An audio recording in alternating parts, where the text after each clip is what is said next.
Hello everyone, welcome to my YouTube channel eco fair. Microeconomics के last chapter में हमने देखा था कि basic basic terms microeconomics क्या होता है, मैक्रो इकोनॉमिक्स क्या होता है और उससे रिलेटेड कॉन्सेप्ट्स।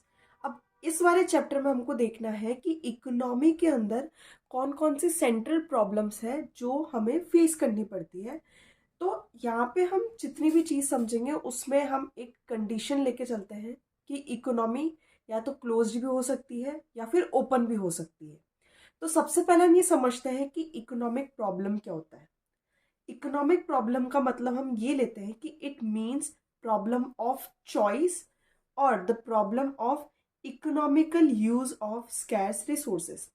लास्ट वाले चैप्टर में भी हमने यही देखा था कि जहां जहां मार्केट में इकोनॉमिक प्रॉब्लम आ रही थी वो इसलिए आ रही थी क्यों, या तो हमारे पास स्कैर्स रिसोर्सेज हैं या फिर जो ह्यूमन वांट्स है वो अनलिमिटेड है। जब जब ह्यूमन वांट्स अनलिमिटेड रहती है तब तब हमें प्रॉब्लम ऑफ चॉइस आती है। क्यों? क्योंकि हमारे पास स्कैरसिटी ऑफ रिसोर्सेज है। लास्ट चैप्टर में हमने देखा था कि scarcity arises problem of choice. For example अगर हम लेते हैं, इंडिया का एग्जाम्पल लेते हैं, इंडिया के अंदर गवर्नमेंट के पास में मान लीजिए 100 करोड़ का बजट है। अब इस बजट के अंदर पूरा एक साल यानी कि एक फाइनेंशियल ईयर का पूरा हमें जितना भी पैसा है वो डिसाइड करना पड़ता है कि कौन से इंडस्ट्री में हमको कितना लगाना है, कौन से सेक्टर में कितना फंड जाना चाहिए, वेलफेयर के लिए कितना रहना चाहिए। मान लीजिए अभी हम बेसिक लेते हैं, primary industry, secondary industry and tertiary industry. तीनों कोर इंडस्ट्रीज हैं at the level of country as a whole India के लिए। तो अब ये कंट्री को डिसाइड करना रहेगा कि इस 100 करोड़ में से मेरे पास मेजरली तीन इंडस्ट्रीज है, मैं किसको कितना पैसा दूं। अब यहाँ पे हमारे पास क्या हो गया, लिमिटेड यानी कि स्कैरसिटी ऑफ रिसोर्स है कि हाँ बस हम इतना ही खर्च कर सकते हैं।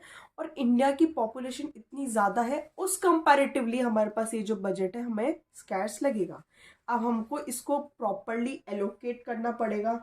हमें डिसाइड करना पड़ेगा कि किसकी कितनी इनकम रखनी है, कितना हमें लैंड परचेस करना है, हमें पर ईयर कितना लेबर लगाना पड़ेगा। क्यों? क्योंकि हमें को लेबर को भी पैसे देने पड़ते हैं।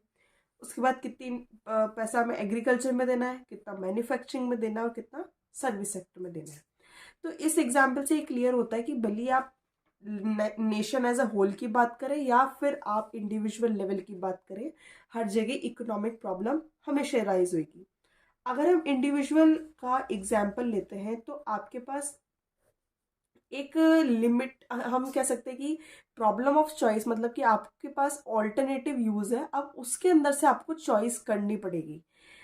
आपके पास 1 लीटर दूध है, यहाँ पे आपकी स्कैरसिटी है, लेकिन आपके पास दो ऑप्शन है, या तो आप उससे कर्ड बना लें या फिर आप उससे छाछ बना लें।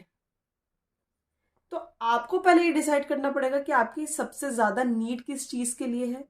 या फिर इसके बिना मान लीजिए आपका काम चल सकता है, आपने सोचा यार मैं दही बना लेती हूँ, दही से छाछ भी बन सकती है, तो आप इस चीज को प्रिफर करेंगे। यानी कि आपके पास दो ऑल्टरनेटिव यूज है उस स्कैर्स रिसोर्सेस को यूज करने के। उसके अंदर से जो मोस्ट इफेक्टिव, अभी सबसे ज्यादा आपको जिसकी जरूरत है, आप उस चीज को यूज कर रहे हैं। तो यहाँ पे आ जाती है आपकी इकोनॉमिक प्रॉब्लम यानी कि प्रॉब्लम ऑफ चॉइस और the problem of economical use of scarce resources. उसके बाद हम देखते हैं कि व्हाट कॉजेस इकोनॉमिक प्रॉब्लम, मतलब कि इकोनॉमी के अंदर इकोनॉमिक प्रॉब्लम कहाँ से अराइज होती है, उसकी क्या क्या रीजन है। सबसे पहला रीजन हमारे पास जो रहता है वो है अनलिमिटेड वांट्स। जो जो कंसेप्ट हमने लास्ट चैप्टर में पढ़े थे वो इसलिए इंपॉर्टेंट थे क्योंकि अब वो धीरे धीरे करके कंसेप्ट अपने आप में थ्योरीज बनती जाएंगी। अनलिमिटेड वांट्स का मतलब क्या हुआ, in relation to human wants. जो ह्यूमन बीइंग होता है can never satisfy his all needs, हमेशा उसको कहीं ना कहीं कॉम्प्रोमाइज करना ही पड़ता है। या मान लीजिए आपके पास 10 रुपये का नोट है, अब या तो आप उससे चॉकलेट खरीद लीजिए या फिर आप पेन खरीद लीजिए। अब आपको वापस डिसीजन बनना पड़ेगा, पर नीड आपको दोनों की है, तो आप कहीं ना कहीं एक चीज को कॉम्प्रोमाइज करके आप पेन खरीद रहे हैं, तो आप क्या कर रहे हैं, सेक्रीफाइस कर रहे हैं। आप कभी भी अपनी नीड्स को पूरी तरीके से सेटिस्फाई नहीं कर सकते। इसी तरीके से इंडिया के लेवल पे बात करें तो जो हमारे पास सोसाइटी है, सोसाइटी के मेंबर भी कभी भी फुल्ली सेटिस्फाई नहीं हो सकते गिवन रिसोर्सेस के साथ में। इसलिए हम कहते हैं कि जो अनलिमिटेड वांट्स है वो अनसेटिस्फाई करती है, अनलिमिटेड वांट्स है वो हमारी नीड्स को सेटिस्फाई नहीं कर पाती है, इसलिए हमारे पास इकोनॉमिक प्रॉब्लम अराइज होती है। सेकंड हमारे पास आता है लिमिटेड और स्कैर्स मीन्स। अगर मान लीजिए आपको जो चाहिए वो आपको फिंगर टिप्स पे अवेलेबल होने लग जाए तो इकोनॉमिक प्रॉब्लम ही हट जाएगी। वो अलग बात है कि आपको पैसा देखना पड़ेगा, सब कुछ देखना पड़ेगा। अगर रिसोर्सेस आपके पास अनलिमिटेड होने लग जाए, जैसे कि हवा, हवा कभी खत्म नहीं होगी, ऐसे रिसोर्सेस अगर अनलिमिटेड होने लग जाए तो आप वैल्यू नहीं करोगे उन चीज़ों की। हवा प्राइसलेस है अभी आज के टाइम पे, लेकिन मान लीजिए सारे रिसोर्सेस अगर प्राइसलेस होने लग जाए, आपको सारे रिसोर्सेस फिंगर टिप्स में मिलने लग जाए, तो आपके स्कैर्स मीन्स हट गया। स्कैर्स मीन्स क्यों हट गया? क्योंकि आपके पास अनलिमिटेड है वो। स्कैर्स मीन्स हट गया तो आपकी सारी वांट्स सेटिस्फाई होने लग जाएगी। वांट सेटिस्फाई हो जाएगी तो इकोनॉमिक प्रॉब्लम कभी अराइज ही नहीं होगी। लेकिन ये बहुत ज़्यादा एक हाइपोथेटिकल सिचुएशन हो जाती है, क्योंकि ये रियलिटी नहीं है।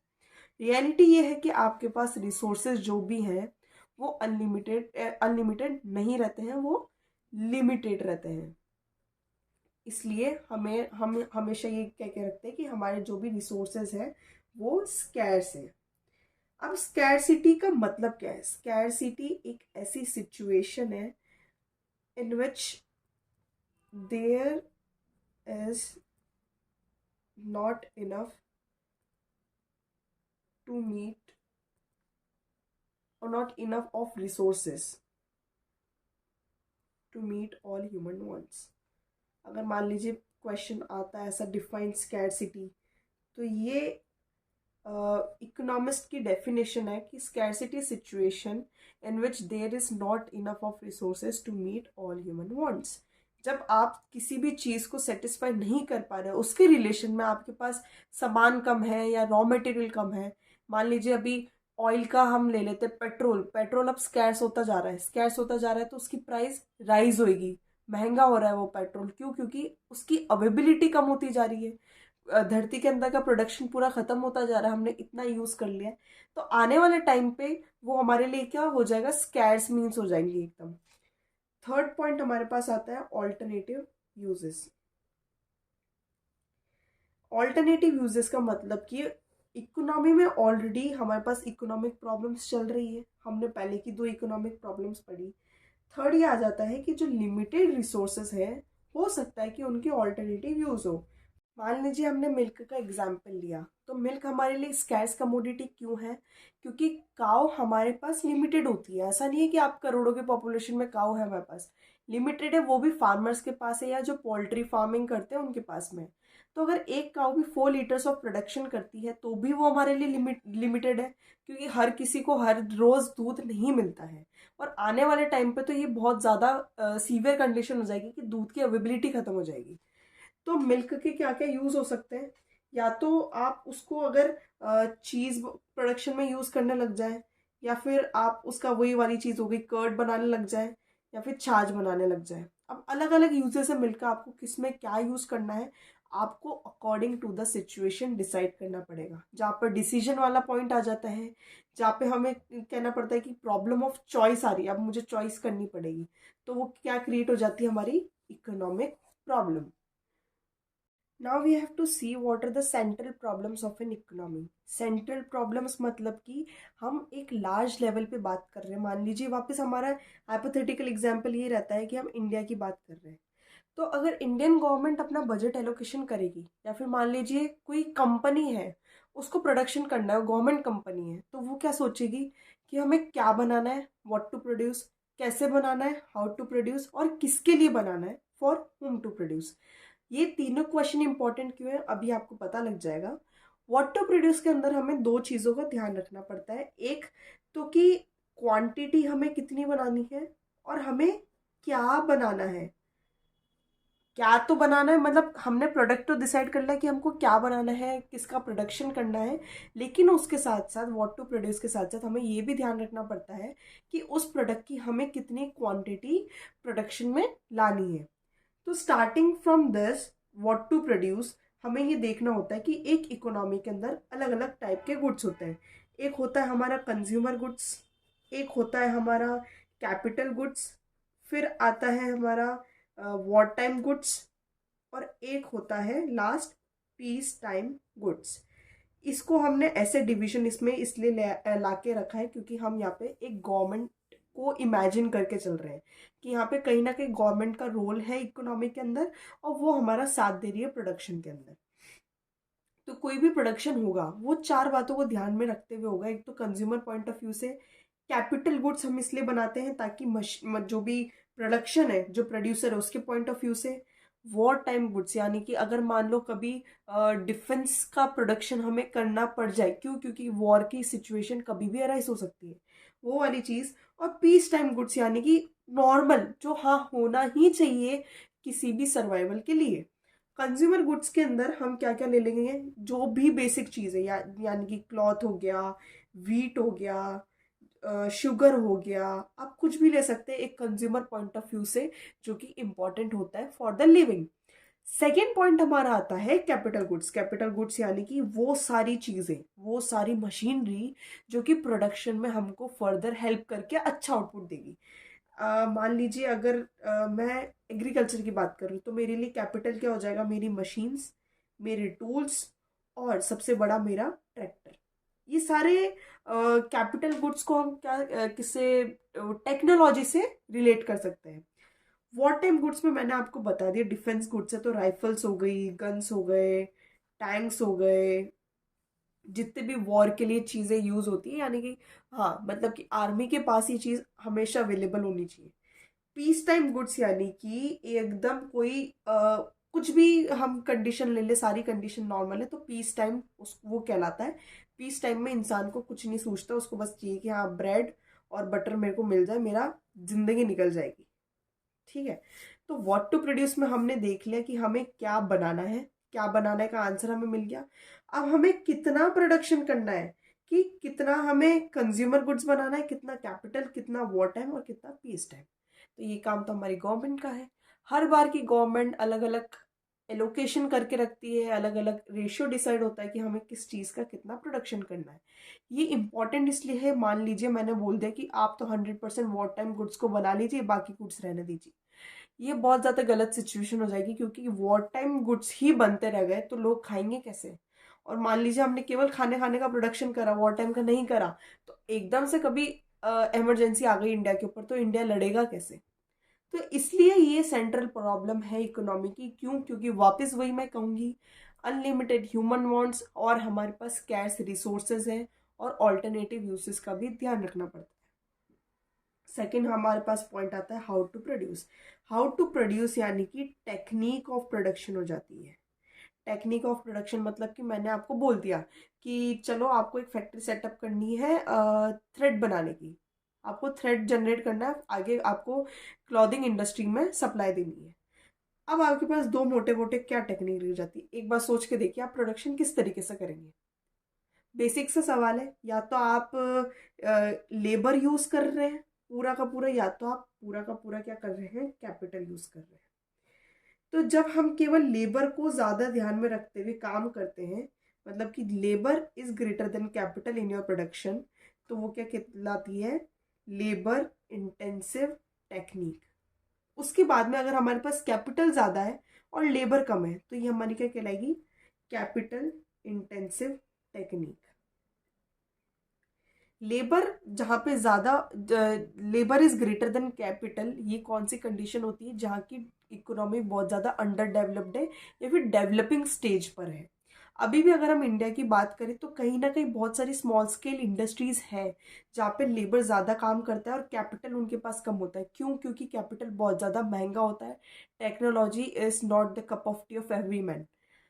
उसके बाद में हम ये देखते हैं कि capital is greater than labour. आप फॉरेन कंट्रीज में जाके देखिए, यूएस जाइए, यूएस, वहां पे क्या रहता है कि लेबर नहीं मिलता है आसानी से। लेबर का वहां पे लेबर के चार्जेस बहुत महंगे, हमारे यहाँ पे तो सस्ते हैं, वहां पे बहुत ज्यादा महंगे हैं, तो वहां पे कैपिटल हर कोई अफोर्ड कर लेता है, तो वहां पे कैपिटल इंटेंसिव टेक्निक यूज करी जाता है।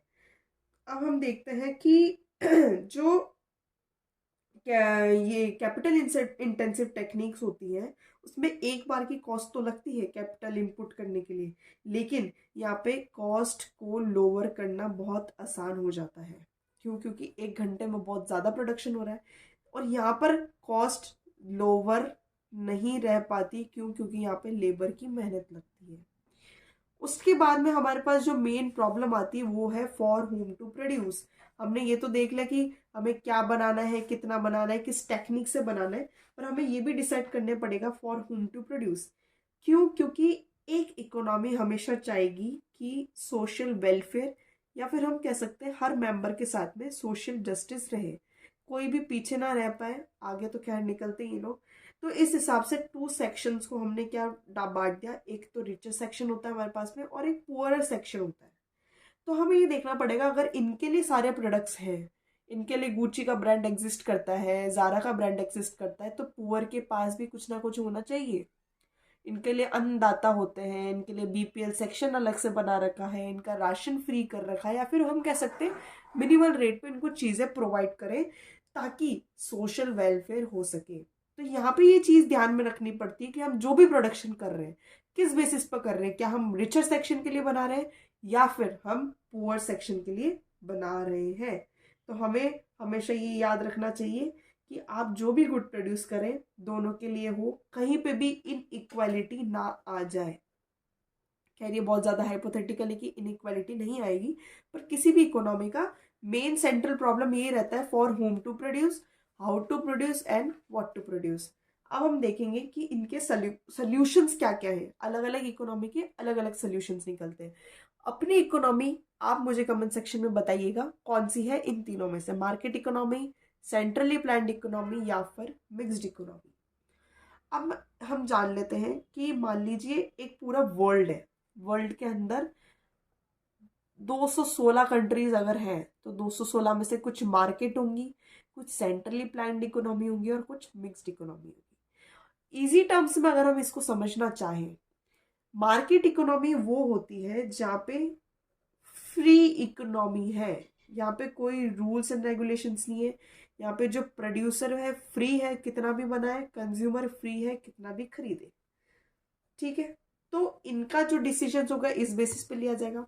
सेंट्रली प्लान्ड इकोनॉमी में क्या होता है, गवर्नमेंट सारा रोल प्ले करती है, और मिक्स्ड इकोनॉमी के अंदर इन दोनों का मिक्सचर आ जाएगा, यानी कि गवर्नमेंट प्लस प्राइवेट, या फिर हम कह सकते हैं पब्लिक प्लस प्राइवेट एक साथ एग्जिस्ट करती है।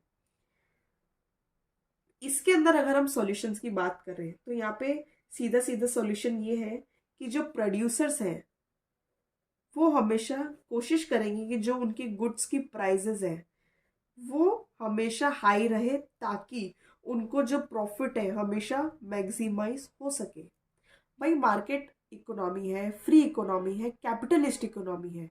मान लीजिए ये यूएसए है, ठीक है।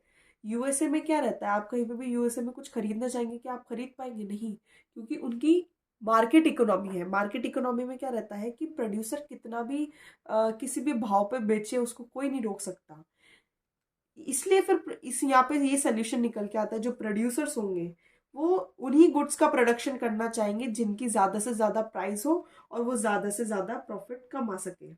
और इधर उनके जो प्रॉब्लम ऑफ चॉइस रहेगी हाउ टू प्रोड्यूस, तो वो ऐसी टेक्निक यूज करेंगे जिसमें उनका कॉस्ट ऑफ प्रोडक्शन लो आ सके। ठीक है, अब इनके पास जो ये वाली प्रॉब्लम है फॉर होम टू प्रोड्यूस, वो उसके लिए प्रोड्यूस करेंगे, ऐसे बायर्स को चूज करेंगे जो उन्हें बेटर प्राइसेस प्रोवाइड करेगा। तो यहाँ पे हमने एक चीज बात कर ली मार्केट इकोनॉमी की, कि वो क्या कर रहा है, व्हाट टू प्रोड्यूस में उसने देख लिया ऐसे गुड्स प्रोड्यूस करेगा जिससे प्रॉफिट मैक्सिमाइजेशन हो उसको। हाउ टू प्रोड्यूस में वो देखेगा कि जिससे उसकी प्रोडक्शन टेक्निक ऐसी यूज करेगा जिससे प्रोडक्शन कॉस्ट लो आए। और फॉर होम टू प्रोड्यूस में देखेगा कि ऐसे बायर्स को चूज करेगा जो उसको ज्यादा से ज्यादा प्राइस दे सके। सेकेंड इकोनॉमी हमारे पास आ जाती है सेंट्रली प्लान्ड इकोनॉमी, जिसमें मैंने आपको बताया कि गवर्नमेंट है तो गवर्नमेंट हमेशा वेलफेयर के ऊपर ज़्यादा काम करती है और प्रॉफिट बहुत लो रखती है। बस इतना प्रॉफिट रखेगी कि हाँ गवर्नमेंट के खुद खुद के खर्चे या फिर रेवेन्यूज देना है, एक्सपेंसेस है, वो सब हो सके। तो जब गवर्नमेंट हमारे पास आ रही है तो व्हाट टू प्रोड्यूस वाले क्वेश्चन में ये आ जाएगा कि वो उन सारी चीज़ों का प्रोडक्शन करना चाहेगी जो सोसाइटी का वेलफेयर इंक्रीज कर रहे हैं, या फिर सोसाइटी के पर्सपेक्टिव से मोस्ट यूजफुल हो। अगर टेक्निक की हम बात करते हैं, टेक्निक में भी जो सोशली मोस्ट यूजफुल हो। हर कंडीशन में आपको ये रखना है कि यहाँ पे सोसाइटी के पर्सपेक्टिव से देखा जाएगा। फॉर होम टू प्रोड्यूस में क्या आ जाएगा कि जिससे सारे लोगों का इक्वल ग्रोथ हो सके, या फिर हम कह सकते हैं इन इक्वालिटी ऑफ इनकम जहां पर नहीं अराइज हो। ठीक है, व्हाट टू प्रोड्यूस में उसने ये देख लिया कि सोसाइटी का पहले हम एनालिसिस करेंगे, हमारी सोसाइटी पूरी पुअर है या मिडिल क्लास है या रिच है। अगर डाइवर्सिफिकेशन भी है तो वो हर सेक्शन के लिए अलग अलग प्रोडक्शन करेंगे। टेक्निक वो वाली यूज करेंगे जो बेस्ट सूटेड हो। मान लीजिए हम इंडिया की बात कर लें, इंडिया में हमारे पास लेबर ज्यादा है, तो हमारी गवर्नमेंट क्या यूज करेगी, लेबर इंटेंसिव टेक्निक यूज करेगी ताकि अनएम्प्लॉयमेंट की प्रॉब्लम को रिड्यूस करा जा सके। फॉर होम टू प्रोड्यूस तो वो पुअर सेक्शन के लिए भी करेगी, मिडिल के लिए भी करेगी और रिच सेक्शन के लिए भी करेगी। हर सेक्शन को ध्यान में रखते हुए कोई भी इकोनॉमी अपना काम करती है ताकि सोशल वेलफेयर इंक्रीज हो सके। थर्ड हमारे पास आ जाता है मिक्स्ड इकोनॉमी। अब मिक्स्ड में ही आप देखिए, पब्लिक भी है प्राइवेट भी है, तो जो भी डिसीजंस है कि what to produce, how to produce, for whom to produce, ये फोर्सेस डिपेंड करते हैं दोनों पे। एक तो जो अपना मार्केट है उस फोर्सेस पे भी डिसाइड करेगा, और हमारी जो सोसाइटी है उस फोर्सेस पे भी डिसाइड करेगा। ठीक है, अब हम देखते हैं कि in certain areas of production producers are free to take their decision with a view of profit, maximizing profit.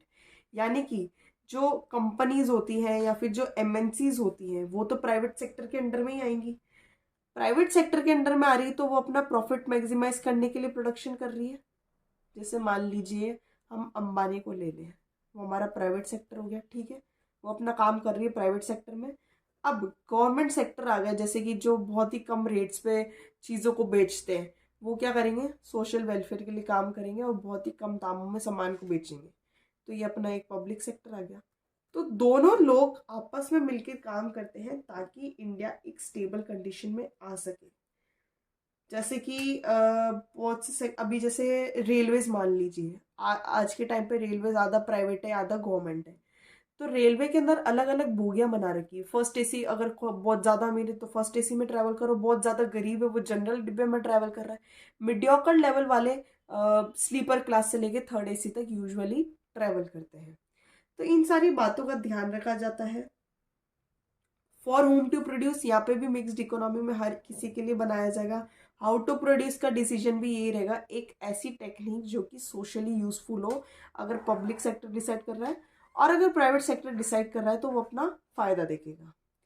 तो आज की वीडियो में हमने क्या क्या देखा कि सेंट्रल प्रॉब्लम्स ऑफ इकोनॉमी क्या होती है, अलग अलग प्रॉब्लम्स हमारे पास क्या क्या है, और उनका अलग अलग कंट्रीज में कौन कौन से सोल्यूशंस होंगे। आई होप आपको ये सारे कंसेप्ट्स अच्छे से क्लियर हो गए होंगे। अगर फिर भी कोई डाउट रहता है तो आप मुझे कमेंट सेक्शन में बता सकते हैं। और अगर आप चाहते हैं तो मैं आपको डिस्क्रिप्शन में टेलीग्राम चैनल की लिंक भी प्रोवाइड कर दूंगी, please join it. Thank you.